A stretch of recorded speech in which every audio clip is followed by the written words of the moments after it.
সুশান্ত পাল টালা প্রত্যয় যে কাজ করে গেছে, তিনি কেন এবছর পুজো করছেন না এটা দেখার জন্য, এবং আমি চাই এই অপচয়টা আরো বাড়ুক। এই জায়গাটাতে এরকম বীজ অঙ্গন নামে যে চেঞ্জ গোল করা খড় রয়েছে, অর্থাৎ বিচুলি রয়েছে, ঠাকুরও যেহেতু তৈরি হচ্ছে তাই বাটাম দিয়ে এরকম কিছু।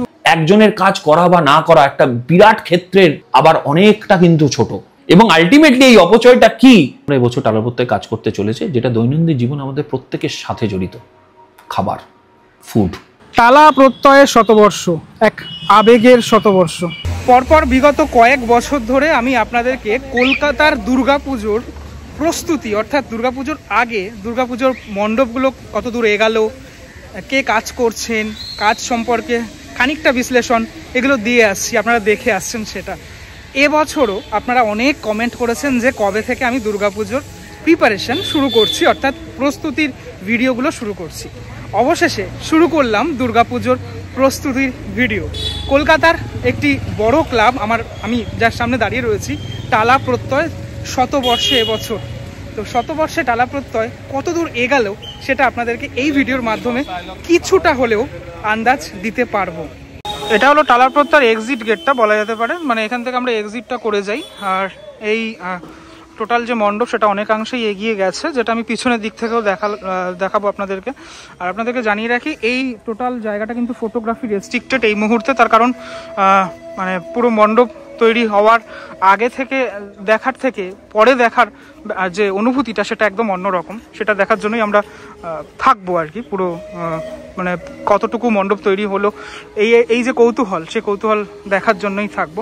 আজকে যে প্রোগ্রামটি রয়েছে সেটা হচ্ছে টালা প্রত্যয়ের যে নামকরণ হয়েছিল বীজগণিত, সেই নামে বদল হয়েছে, নামটা চেঞ্জ হয়েছে। সেই নামের চেঞ্জের যে ব্যানারটা, সেই ব্যানারই আজকে উন্মোচন হতে চলেছে এখানে, সেটি আপনাদেরকে দেখাবো। আর টালা প্রত্যয়ের নাম আমরা জানি যে বীজগণিত ছিল, বেশ কিছুদিন আগেও নামটা আমরা জানি বীজগণিত ছিল, কিন্তু নাম এই মুহূর্তে দেখতে পাচ্ছ বীজ অঙ্গন নামে যে চেঞ্জ সেটা কিন্তু হয়েছে এ সিট কোর্টইয়ার্ড।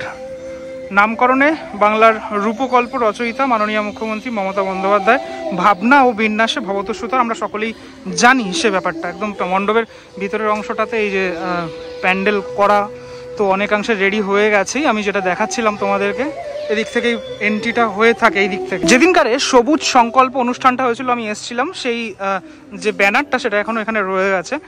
শতবর্ষে টালা প্রত্যয় উন্মেষ থেকে উদযাপন, এক অবিরাম শৈল্পিক প্রয়াস। শৈল্পিক প্রয়াস দেখা যাচ্ছে না, যাই হোক এই জায়গাটাতেই আজকে নতুন যে ব্যানার সেটা উন্মোচন হলো এই জায়গাটাতেই। এবং যেটা আমি বলতে চাইছি তোমাদেরকে, এখনও সেভাবে কিন্তু ব্যাপারটা এই জায়গাটা থেকে স্পষ্ট নয়। এখানটা এরকমভাবে বড় উঁচু করা একটা, হ্যাঁ এই জায়গাটাতে বেশ লোহার বেশ কিছু স্ট্রাকচারাল পার্ট আমি দেখতে পাচ্ছি।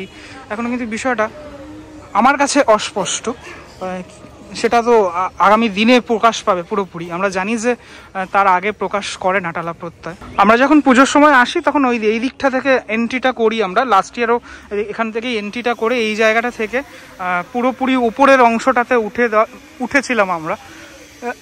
মেবি এই যে অংশটা এখানটা মনে হয় অনেকটা এবারও উঠতে হবে, কেননা এরকম একটা কিছু দেখতে পাচ্ছি যেটা পুরোপুরি লোহার স্ট্রাকচার। এই যে দেখো এরকমভাবে পুরো ব্যাপারটা করা হয়েছে।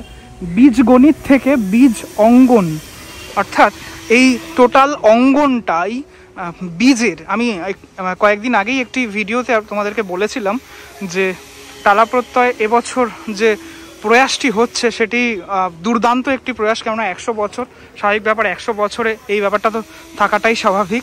আমরা নতুন কিছু এবং অন্য ধরনের কিছু আমরা দেখতে চলেছি। এখানে কিন্তু অনেক বাঁশ, অনেক কাঠামো, অনেক কিছু দেখতে পাচ্ছি। আমার মনে হয় এখানটা একটা গোল করা কিছু একটা রয়েছে, গোল অংশটা রয়েছে যেটা পুরোপুরি মেটালের, আয়রনের। এই অংশটা টোটালটাই মেটালের আমার মনে হয়। এই জায়গাটা গোল একটা চাকতির মতো কিছু আমি দেখতে পাচ্ছি, এখানটা বোঝা যাচ্ছে না, পুরোপুরি স্পষ্ট নয় আমার কাছে এই অংশটা। অর্থাৎ পুরনো নামকরণ এবার কিন্তু নতুন হয়ে গেল।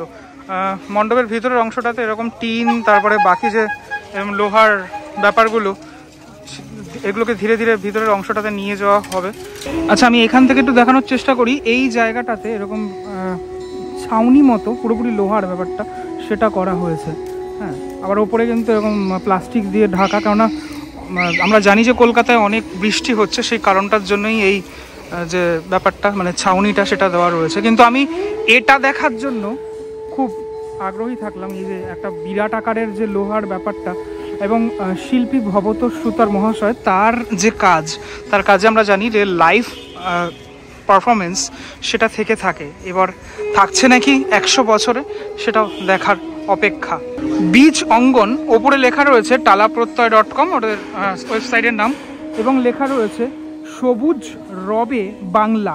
আমি এই মুহূর্তে যেখানে প্যান্ডেলটা হয় তার অপোজিটের যে রাস্তাটি, সেই রাস্তার মধ্যে দাঁড়িয়ে তোমাদেরকে দেখানোর চেষ্টা করছি টোটাল এই যে মানে মণ্ডপ তৈরি হচ্ছে সেটি, এবং সাথে সাথে এই যে ব্যানার যেটা উন্মোচন হলো কিছুক্ষণ আগে সেটিও এখানটাতে, এই জায়গাটাতে এই ব্যাপারটা অনেক বড় এরকম পিলারের মতো পুরোপুরি লোহার, সেটা কিন্তু উঠে গেছে। সম্ভবত এটা লাইটের কোনো কাজ বা সেরকম কাজই হয়তো ব্যবহার করা হয়েছে, এই তাই জন্যই এটা টোটালটা তৈরি করা। তবে এবার যে এত বড় মানে এবারে প্রত্যেক বছরের কর্মযজ্ঞ বড় থাকে, কিন্তু এবছরের কর্মযজ্ঞ আমার মনে হয় আরও অনেক বেশি বড়। ভিতরে মানুষজন কাজও করছে, যেটা বাইরে থেকে দেখানোর চেষ্টা করছিলাম সেটা এখান থেকে দেখানোর চেষ্টা করি। মানুষজন ভিতরে কাজও করছে, একটা বড় কিছু হতে চলেছে, এটা তো বোঝাই যাচ্ছে একদম। অর্থাৎ আমাদের কাছে কিন্তু এখন পুরোপুরি স্পষ্ট টালা প্রত্যয়ের এই প্রাঙ্গণে কি হতে চলেছে 2025-এ। এবং এই ধরনের এই পিছনে আরও একটা এরকম অনেক উঁচু উঁচু মানে ব্যাপারগুলো করা হয়েছে, উঁচু উঁচু এরকম জায়গা করা হয়েছে। বীজ অঙ্গন এ সিড কোর্টইয়ার্ড, এই যে পুরোপুরি বীজ দিয়েই কিছু যে করা হচ্ছে সেটা তো বোঝা গেলই যে সিড মানে টোটাল যে সিড দিয়েই বিষয়টাকে তৈরি করা। এবং এটা একটা বলা যেতে পারে সমাজকে সচেতন করারও একটা বার্তা শিল্পীর, এবং সাথে সাথে ক্লাব কর্তৃপক্ষের। ভিতরে ঝালাইয়ের কাজও এখানে চলছে, আমি সেটা দেখতে পাচ্ছি। এই অংশটাতে খড় রয়েছে, অর্থাৎ বিচুলি রয়েছে। ঠাকুরও যেহেতু তৈরি হচ্ছে তাই জন্য খড় মাটি সব কিছুই এই জায়গাটাতে রয়েছে। মানে এই এক বিরাট মানে বড় সড়ো কর্মযজ্ঞ সেটা কিন্তু চলছে ভিতরের অংশটাতে। বাইরে থেকে যতটুকু দেখানো সম্ভব আমি দেখানোর চেষ্টা করছি আপনাদেরকে, কিছুটা হয়তো ফিল করাতে পারছি পুজো যে আসছে সেটার ব্যাপারে। ধীরে ধীরে যত সময় বাড়বে তত এরকম যে কাজগুলো আরও বেড়ে যাবে, কারণ পুজোর আর বেশি দিন যেহেতু বাকি নেই। ধীরে ধীরে শিল্পীরা, অর্থাৎ যারা সহশিল্পী, তারা একটা একটা করে বাঁশ নিয়ে ভিতরের অংশটাতে প্রবেশ করছেন। এভাবে তিল তিল করে একটা মণ্ডপ গড়ে ওঠে। আমরা এন্ট্রি করব এই জায়গাটা থেকে, তার কারণ আমি বলি, এখানটাতে এরকম একটা বাঁশের কিছু করা হচ্ছে, এটা তো প্রত্যেকবারই আমরা এখান থেকে এন্ট্রিটা করি। এবং এই জায়গাটাতে এরকম টোটাল একটা লোহার যে স্ট্রাকচারাল পার্ট সেটা আমরা দেখতে পাচ্ছি। মনে হয় এখানটাতে ওই টালাপ্রত্যয়.com যেটা লেখা থাকে সেটা ডিজিটালি বা এমনি ম্যানুয়ালি লেখা থাকবে এই অংশটা থেকে। এখান থেকে আমরা মেনলি প্রবেশটা করি প্রত্যেকবার, এবং অনেকটা উঁচু থাকে। এই অংশটা থেকে কিছুটা দেখানোর চেষ্টা করি আপনাদেরকে। দেখুন এরকম লোহার আর হচ্ছে তোমার এই বাটাম দিয়ে এরকম কিছু ব্যাপার করা হয়েছে, ওপর থেকে একদম নিচ অবধি এরকমটা করা হয়েছে। এরকম অনেক দেখতে পাচ্ছি সামনে ভিতরে, এই রকম টাইপের এই রকম প্রকারের অনেক কিছু দেখতে পাচ্ছি। এই দেখুন এই জায়গাটাতে খানিকটা ঠিক এরকম। তবে একটা জিনিস যেটা স্পষ্ট, এই যে ছাউনি মতো অংশটা সেটা কিন্তু থাকবে না পুজোর সময়। তার কারণ এখানে যেহেতু কাজগুলো চলছে, টেকনিক্যাল বিষয়গুলো, যেগুলো টেকনিক্যাল কাজকর্ম বা যেগুলো চলছে ফিজিক্যালি যে কাজগুলো চলছে, এই যে যেটা দেখালাম আমি যে চাকতির মতো অংশটা, এটা যদি মুভ হয় বা কিছু হয় তাহলে তো ব্যাপারটা দেখতে অসাধারণ লাগবেই। এর ওপরেই মানুষজন কাজগুলো করছেন। এইগুলো টোটালটাই থাকবে না, তখন পুরো মানে প্যান্ডেলের আঙ্গিকটাই একদম বদলে যাবে বলা যেতে পারে। আমি আপনাদের এই ফ্রেমের মাধ্যমে কিছুটা জ্যামিতিক যে ব্যাপারটা সেটা দেখানোর চেষ্টা করি, বোঝানোর চেষ্টা করি। এটা হচ্ছে মূল ওপরের একদম সামনের অংশটা, এই দিকটাতে এরকমভাবে ছাউনি করা, এবং সেমভাবে এই দিকটাতেও এরকমভাবে করা, যেটা পুরোপুরি এই লোহা দিয়ে এবং বাঁশ দিয়ে ব্যাপারটাকে বেঁধে রাখা হয়েছে। পুজো আসতে মাত্র আর কয়েকদিনই বাকি। এই রাস্তায় মানুষের ঢল, জনজোয়ার আবারও নামবে। এখান থেকে একটুখানি দেখাই আপনাদেরকে। এই দেখুন এটা কতটা বড়, দেখুন বিরাট বড়। হ্যাঁ, এটা পুরোটা লোহার, এবং লোহার পেটানোর শব্দ সেটাও আমি পাচ্ছি এখান থেকে। এটা হচ্ছে টালা প্রত্যয়ের মণ্ডপের একদম পিছনের যে অংশটা, মানে এই গ্রাউন্ডেই পুজোটা হয়ে থাকে, একদম এই জায়গাটা একদম পিছনের জায়গাটা, একদম বড় মাঠটা, আর ওই দিকটা রয়েছে একদম সামনের অংশ। আপনারা দেখেই বুঝতে পারছেন কি বিশাল আকার কর্মযজ্ঞ, সেটা ইতিমধ্যেই অনেকটা এগিয়ে গেছে। এখান থেকে আপনাদের খানিকটা দেখানোর চেষ্টা করি, জুম করে দেখুন। ভিতরে কিন্তু লোহার স্ট্রাকচার, বাঁশের স্ট্রাকচার, অনেক মানে উঁচু, অনেকটা উঁচু ব্যাপারটা। শুভদাকে পাওয়াই যায় না বলা যেতে পারে, তো পেয়েছি শুভদাকে, খুব পছন্দের একজন মানুষ। প্রথমে শুভদা যেটা জানতে চাইবো যে বীজ গণিত থেকে বীজ অঙ্কন এই ব্যাপারটা একটুখানি নিয়ে বলো। দেখো, বীজগণিত টিজার ছিল, তারপরে আমরা আরেকটা টিজার করলাম, সেটা হচ্ছে সবুজ রবে বাংলা, হ্যাশট্যাগ সবুজ রবে বাংলা। যেখানে যে বাংলা সবুজ থাকার কথা বলছি, সেই বাংলা কেন সবুজ থাকবে আজকে তা আমরা সবার সামনে নিয়ে এসেছি, বিকজ দিস ইজ দ্য বীজ অঙ্গন। আমরা এমন একটা বিষয় নিয়ে আমরা এবছর টালা প্রত্যয়ে কাজ করতে চলেছে, যেটা দৈনন্দিন জীবন আমাদের প্রত্যেকের সাথে জড়িত, খাবার, ফুড। এবং এই ফুডটা তো শুধুমাত্র এই কয়েকটা বর্ণ দিয়ে তৈরি একটা শব্দ নয়, এর পেছনে একটা বিরাট ইতিহাস আছে।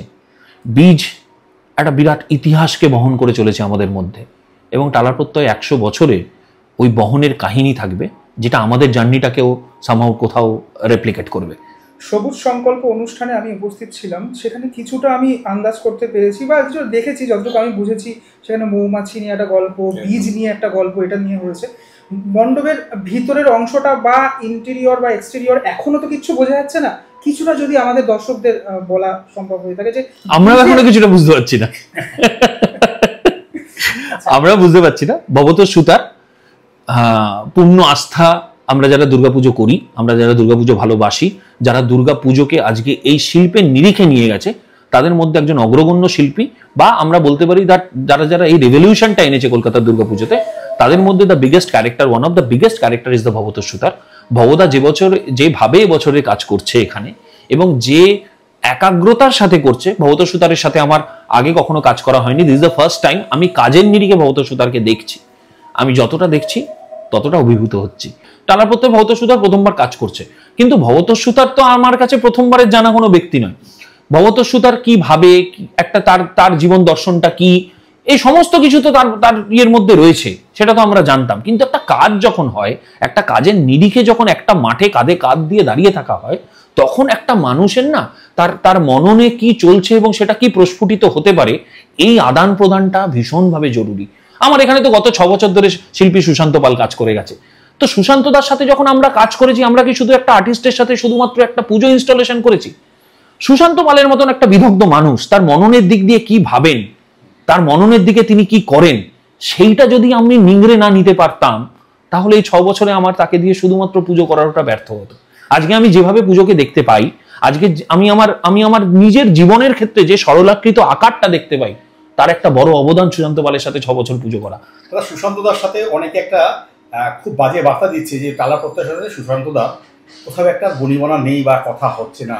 এইটা কি তুমি একটু বলবে? কারণ এটা কিন্তু প্রচুর কন্ট্রোভার্সি হচ্ছে এটা নিয়ে, এবং আমরা চাই তুমি এটা কিছু বলো একটা, কারণ আমরা এই কন্ট্রোভার্সিতেও আমরা নিজেরাও কান দিচ্ছি না। কারণ শিল্পী কোথায় কাজ করবেন, এবং যারা আর কি শিল্পকে নিয়ে ভাবছে, যারা মণ্ডপ তৈরি করার পরিকল্পনা করছেন, তাদের সাথে পুজো সংগঠকদের একটা আলাদা সম্পর্ক থেকে। তো কোথাও বোধহয় মানুষের মধ্যে একটা দ্বিচারিতা জন্মেছে যে কি হচ্ছে। না, এই দ্বিচারিতাটা জন্মানোর কোনো বিষয় নেই, এই দ্বিচারিতাটা থাকারও কোনো বিষয় নেই। সুশান্ত পাল টালা প্রত্যয়ে যে কাজ করে গেছে তা ইতিহাস হয়ে থাকবে, এবং সুশান্ত পালের মতন মানুষ একজন শিল্পী হিসাবে তিনি কেন এবছর পুজো করছেন না, সেই বিষয়টা যে একটা বিরাট বিষয় এমনটাও নয়, সেই বিষয়টা যে একটা সূক্ষ্ম বিষয় তেমনটাও নয়। কারণ আমরা যারা পুজোকে এই স্তরে দেখি, তাদের কাছে পুজো কিন্তু একটা something else. This is not only মানুষের আশা, মানুষের যাওয়া। এই মুহূর্তে 194 জন আমাদের এই সেটআপে কাজ করছে। এই 194 জনের কর্মসংস্থান তৈরি করছি আমরা। এই সংখ্যাটা আগামী দিনে বেড়ে কোথায় যাবে আমরা জানি না, অনেক বেশি হবে। সুতরাং একজনের কাজ করা বা না করা ভীষণ ইম্পর্টেন্ট। একজনের কাজ করা বা না করা একটা বিরাট ক্ষেত্রের, কোন একটা বিরাট সংযোজিত ক্ষেত্রের ক্ষেত্রেও আবার অনেকটা কিন্তু ছোট। সুতরাং সেই জায়গার মধ্যে দাঁড়িয়ে আমি এইটুকুনি বলতে পারি, সুশান্ত পালের সাথে আমাদের যে রিলেশন, আমাদের যে সম্পর্ক, এই সম্পর্কটা 1 বছরের কাজ করা বা না করানোরা অতটা ঠুনকো নয়, এটা অনেক গভীর। আরেকটা কথা সবাই বলে যে টালা প্রত্যয়, এই মুহূর্তে টালা প্রত্যয় যেভাবে সবাই নাম জানে, যদি টালা প্রত্যয় এই মুহূর্তে একটা ছোট্ট মূর্তিও তৈরি করে, কিছু না করে, তাও লাখো লাখো লাখো কোটি কোটি মানুষের ভিড় হবে টালা প্রত্যয় দেখে। এবং ওটাই তো একমাত্র চ্যালেঞ্জ যে আমরা কোনো কিছুই এরকম আর কোনোদিনও হয়তো করতে পারবো না, বিকজ মানুষের যে পরিমাণ ভালোবাসা, মানুষের যে পরিমাণ একাগ্রতা, মানুষের যে পরিমাণ রোদ জ্বর জল বৃষ্টির মধ্যে লাইন দিয়ে টালা প্রত্যয়কে দেখা, প্রতিটা মুহূর্তে আমাদেরকে সেই চ্যালেঞ্জটা দেয় যে আমরা তাদেরকে আরো কত সুযোগ সুবিধা দিতে পারছি, আমরা তাদের জন্য আরো কি উদ্ভাসিত কাজ নিয়ে আসতে পারছি। 100 বছরের চ্যালেঞ্জ কেমন লাগছে তোমার? দাঁড়িয়ে দাঁড়িয়ে অনুভব করছি, প্রচন্ড মজা করছি 100 বছর নিয়ে। We are very charged. 101টা সংখ্যা, গত বছর 99 ছিল, সামনের বছর 101 হবে। টালা প্রত্যয় 100 বছরটাকে এইভাবে সেলিব্রেট করতে চাইছে না। আজকে যে পুজো প্যাশনের জায়গা থেকে তোমরা পর্যন্ত ঘুরে বেড়াচ্ছ, দর্শক সারা রাত ধরে জাগে, আমরা মানুষের জনগণের দুর্গাপুজোর প্রতি ওই প্যাশনের একটা 100 বছর সেলিব্রেট করতে চাইছি, যেটা তোমাদের সবার প্যাশন। কথা বলছি দাদা, আমরা যেখানে থাকি, ধরো নিয়ে যেখানে থাকি মধ্যমগ্রাম, আমি রহরা খর্দা, 1 হাঁটু জলের মধ্যে এসেছি শুধুমাত্র টালা প্রত্যয়ের জন্য, কারণ আর শুভদা এই টালা প্রত্যয়। বিষয়টা হচ্ছে এই যে তার পেছনে তো একটা প্যাশন আছে। পুজো তো শুধুমাত্র তোমরা যে ইউটিউবে করছো, this is not only for getting the numbers in the YouTube. একদম প্যাশনের জায়গা আছে বলে এটাকে কোথাও একটা প্রফেশন ভাবছো, এবং মানুষের প্যাশন এবং প্রফেশন যখন একত্রিত হয় তখন তার পথটাই অন্য ধরনের হয়ে যায়। এবং সেই জায়গা থেকে দাঁড়িয়ে আমি বলছি যে এই যে তোমার যে দুর্গাপুজোর প্রতি প্যাশন, এই প্যাশনটাই এবছর টালা প্রত্যয় সেলিব্রেট করবে। পুজো সংগঠক হিসাবে একজন শিল্পীকে ফ্রিলি কাজ করতে দেওয়া, এটা কতটুকু মানে যুক্তিযুক্ত মনে হয় একজন পুজো সংগঠক হিসাবে? বলুন, জল যদি ঢালি নিচে পড়বে, উপরে যাবে না, এটা যতটা সত্যি, ঠিক ততটা সত্যি হচ্ছে গিয়ে একজন সেনোগ্রাফার, একজন আর্টিস্ট এবং একজন এই ধরনের শিল্পী যারা আমাদের এখানে কাজ করতে আসে, তাদেরকে ওই ফ্রি ল্যান্ডটা দিয়ে দেওয়া। আগামী 5 বছরে কলকাতার দুর্গাপুজোকে কোথায় দেখতে চান আপনি? আগামী 5 বছরে পুজোর ঠিক আগে আমরা আমাদের মণ্ডপে ঢুকতে পারবো না, সারা পৃথিবী থেকে আসা দেশি বিদেশি মানুষরা মণ্ডপ ভিড় করে দেবে। এই যে থিমের প্যান্ডেল হয়, সাবেকি প্যান্ডেল হয়, দু রকমের প্যান্ডেল হয়, কিন্তু প্যান্ডেল তো প্যান্ডেলই, দুর্গাপুজো তো দুর্গাপুজোই। কিছু কিছু মানুষ যারা বলে থাকেন যে থিমের প্যান্ডেল করতে গিয়ে কোথাও না কোথাও প্রতিমা হারিয়ে যাচ্ছে, প্রতিমাতে মা খুঁজে পাই না, এটা নিয়ে কি আপনার বক্তব্য? 100 বছরের টালা প্রত্যয় আসুন, তাহলে অ্যান্সারটা পেয়ে যাবেন। আচ্ছা, এশিয়ান পেইন্টসের ভূমিকা কতটা পুজোতে? আজকে আমরা যেটা করছি, শুধুমাত্র আমি এশিয়ান পেইন্টসের কথা বলবো না, এশিয়ান পেইন্টস একটা ব্র্যান্ড। এশিয়ান পেইন্টস শারদ সম্মান ছাড়া আরও অনেক শারদ সম্মান আছে, যারা কলকাতার দুর্গাপুজোর অর্গানাইজারদেরকে উদ্বুদ্ধ করে এই লড়াইটা লড়বার। হাফ প্যান্ট পরে এই 1 হাঁটু জলের মধ্যেও আমার অর্গানাইজার আর্টিস্ট যারা কাজ করে যাচ্ছে, তারা একটা প্যাশনের জন্য কাজ করে, যেই প্যাশনের ব্যাটনটা প্রথম এশিয়ান পেইন্টস শারদ সম্মান ধরেছিল। পুজো এবং রাজনীতি কতটা পরিপূরক? অনেকে বলে থাকেন যে এটা তো নেতার পুজো, এটা তো নেতার পুজো না, নেতাহীন পুজো, তাই জন্য এই পুজোটা একটু সরে যাচ্ছে। এই ব্যাপারটা নিয়ে পুজো এবং রাজনীতির আঙ্গিক না করে। দেখো, পুজো হচ্ছে গিয়ে একটা জনসংযোগের মাধ্যম, এবং আমাদের মতন পশ্চিমবঙ্গে দুর্গাপুজো যেটা সব থেকে বড় উৎসব এবং আজকের দিনে যেটা world biggest public art festival, সেখানে জনসংযোগের একটা জায়গা তো অবভিয়াসলি কলকাতার দুর্গাপুজো। সেখানে শুধুমাত্র রাজনীতি বা রাজনৈতিক ব্যক্তিত্বদের বা এইখানে শুধুমাত্র দেখানো হয় কেন? আজকে অন্যান্য শিল্পের সাথে জড়িত মানুষজন, যারা সিনেমা শিল্পের সাথে জড়িত, যারা নাটক যাত্রা গান শিল্পের সাথে জড়িত, তাদেরও তো প্ল্যাটফর্ম কলকাতার দুর্গাপুজো, তাদেরও তো মিলন ক্ষেত্র হচ্ছে, তাদেরও তো আদান প্রদান হচ্ছে। রাজনৈতিক মানুষটাও তো একজন সাধারণ, এন্ড অফ দ্য ডে সেও তো একটা মানুষ, তারও তো একটা পরিবার আছে, তারও তো একটা পাড়া আছে, তারও তো ছোটবেলাটা ওই রকম চেয়ার নিয়ে কিশোর কুমার, মোহাম্মদ রফি, আশা ভোসলে, কুমার শানু, তাদের গান নিয়ে তাদের তো ইয়েটা কেটেছে। পুজো আসলে তারা বলে যে পুজো মানে একটা অপচয়, তাদেরকে তুমি কি বলবে? 80,000 কোটি টাকার ইন্ডাস্ট্রি, এবং আমি চাই এই অপচয়টা আরো বাড়ুক। আগামী দিনে 1,000 লক্ষ কোটি টাকার ইন্ডাস্ট্রি তৈরি হোক, এবং আলটিমেটলি এই অপচয়টা কি সেটা মানুষ দেখতে পাবে দিনে দিনে। মানুষ বুঝতে পারবে যে কলকাতার Durga Puja the greatest creative economy of Bengal. আচ্ছা, কলকাতার দুর্গাপুজো তো বলা যেতে পারে চাঁদা দিয়ে সবটা সম্ভব হয় না, এর ব্যাপার থাকে, স্পন্সর কোম্পানিগুলি আপনাদেরকে একটা আশা দেন, তারপর মনে করুন কোনোভাবে সেই আশা হত হলেন আপনারা, এইভাবে কিভাবে ম্যানেজ করেন? মানে সেই আশা না, আমরা যে স্টাইলে পুজো করি, আমরা যে পদ্ধতিতে পুজো করি, আমরা যে বিন্যাসে পুজো করি, আমাদের সেখানে আশা হত হবার কোনো বিষয় নেই। বিষয়টা হচ্ছে গিয়ে টালা প্রত্যয় একটা পেয়ানাল শিট। যেভাবে একটা কর্পোরেটের পুজো হয়, পুজো মানে একটা কর্পোরেট যেভাবে তার প্রত্যেকটা বছরের একটা পেয়ানাল শিট বানায়, টালা প্রত্যয়ের পুজো আমাদের কাছে একটা কমপ্লিটলি পেয়ানাল শিট, যেখানে কর্পোরেটের যোগদান কতটা আসবে, কিভাবে আসবে, তা ওয়েল প্ল্যান করা থাকে। তার প্রত্যেকটা ছত্রে ছত্রে সেই জিনিসটা আমরা মেনটেন করি, এবং এখনো পর্যন্ত এরকম কোনো পরিস্থিতি হয়নি। Because in terms of the corporate advertisement আমরা বিশ্বাস করি যে আমরা এমন কিছু দিয়েছি এবং এমন কিছু দিতে চলেছি যেটা বিজ্ঞাপনের ভাষাকে কলকাতা, পশ্চিমবঙ্গ এবং ভারতবর্ষে বদলে দেবে। তুমি এই যে পুজো, মানে কলকাতা দুর্গাপুজো, বিশেষ করে তোমার টালা প্রত্যয়, তুমি এটাকে পুজো হিসেবে বেশি এগিয়ে রাখবে না ইভেন্ট হিসেবে বেশি এগিয়ে রাখবে? অবভিয়াসলি পুজো শিল্প, দুর্গাপুজো আর্ট, এবং যেই টোটাল দুর্গাপুজো আর্টটা স্ট্রাকচার্ড একটা ফুল ইভেন্টে। থ্যাংক ইউ সুভা, সত্যি এমন একটা মানুষের ইন্টারভিউ নিলাম যাকে পাওয়া খুব দুষ্কর। খুব ভালো লাগলো দাদা, খুব ভালো থেকো। Thank you so much. মণ্ডপের একদম পিছনের সুদূরে একদম দাঁড়িয়ে রয়েছি, সেখান থেকে আপনাদেরকে দেখাই। এই দেখুন কতটা বিস্তারিত এই টোটাল মণ্ডপ, হ্যাঁ, যেখানে উপরে লেখা রয়েছে টালা প্রত্যয় 100, একদম বিরাট বড় ব্যানার, সেই ব্যানার রয়েছে। এবং অনেক এরকমটাই থাকে আর কি, মানে প্রত্যেক বছরের মণ্ডপের যে পরিধিটা এতটাই বড় থাকে। আমরা প্রবেশ করব এখান থেকে, এরকম জায়গা থেকে প্রবেশ করছি, প্রবেশ করে তারপর ধীরে ধীরে আমরা ওপরের মানে ভিতরের অংশটাতে এভাবে প্রবেশ করবো। এটা একটা বিশাল বড় মাঠ রয়েছে, মাঠের ওইটুকু অংশে দেখুন এখানে টিন দেওয়া রয়েছে। এইটুকু অংশ ঘিরেই টোটাল প্রত্যেক বছর পুজোটা এভাবেই হয়ে থাকে। মানে এই যে সামনে থেকে যেগুলো আপনাদেরকে দেখালাম, এই যে বড় বড় যে জায়গাগুলো এগুলো তৈরি করা হয়েছে, এটা একদম সামনের অংশ, ফ্রন্টেরটা। তারপর দুই সাইডে এই যে সব ত্রিপল দেওয়া রয়েছে, যেহেতু বৃষ্টি পড়ছে সেটার কারণের জন্যই। এখান থেকে দেখাচ্ছিলাম, আরেকটুখানি কাছ থেকে দেখাই। পিছনটা অনেকটা বিস্তারিত এলাকা জুড়ে পুরোপুরি এরকম হলুদ রঙের কাপড় দিয়ে আর ওপরে এরকম ত্রিপল দিয়ে পুরোপুরি টানানো হয়েছে। এই দেখুন চালগুলো আপাতত এখানে দেখা যাচ্ছে, সেটা হচ্ছে টিনের এরকম শেড দেওয়া রয়েছে। আর এইখানটা তো মনে হয় ঠাকুরটা থাকবে, বা এরকম একটা এই জায়গাটাতেও ঠাকুরটা থাকতে পারে। আমরা লাস্ট ইয়ার দেখেছিলাম ওরা ঠাকুরটা মেনলি এই ধরনের জায়গাটাতেই করে। আমি জানি না এবছর এখানে করা হবে নাকি ঠাকুরটা, মানে মানুষজন আসেন, এসে রাউন্ড করে ঘুরতে পারবেন, সেরকম একটা ব্যাপারটা করা হতে পারে। অতএব এই পোর্শনটাতে ঠাকুর হতে পারে, অথবা এই পোর্শনটাতে ঠাকুর হতে পারে। দুটোই দেখতে পাচ্ছি অনেকটা বড়, আর ঠাকুরও অনেকটা বড় হতে চলেছে এবছর। পুরোপুরি বাঁশ দিয়ে বিষয়টা, এখানে বাঁশের স্ট্রাকচার থেকে শুরু করে লোহার স্ট্রাকচার তো আমি সামনে থেকে দেখালাম। হ্যাঁ, তো দেখার বিষয় পুরোটা স্পষ্ট। মানে শিল্পী ভবত সুতার তার পরিভাষায় যে তিনি যেটা বোঝাতে চাইছেন সেটা তো আর কিছুদিন পরে আমরা বুঝতে পারবোই।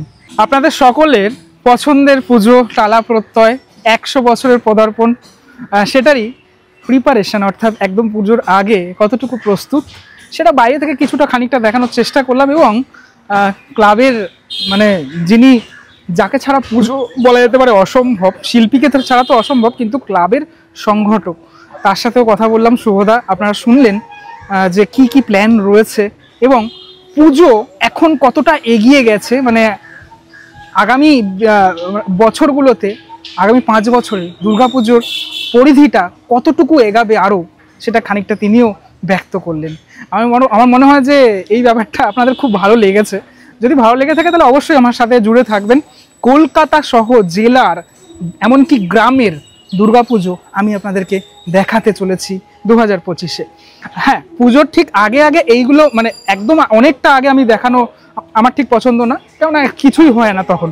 এখন মোটামুটি রেডি রয়েছে, তাই জন্য দেখানোর চেষ্টা করব এখন থেকে। চলুন, ধন্যবাদ দেখার জন্য এবং আমার পাশে থাকার জন্য। আগামী দিনেও পাশে থাকবেন, সাবস্ক্রাইব করে পাশে থাকবেন। চলুন, পরবর্তী ব্লগে দেখা হচ্ছে খুব শীঘ্রই। ততক্ষণের জন্য বিরতি নেব। ভালো থাকবেন সবাই, টাটা।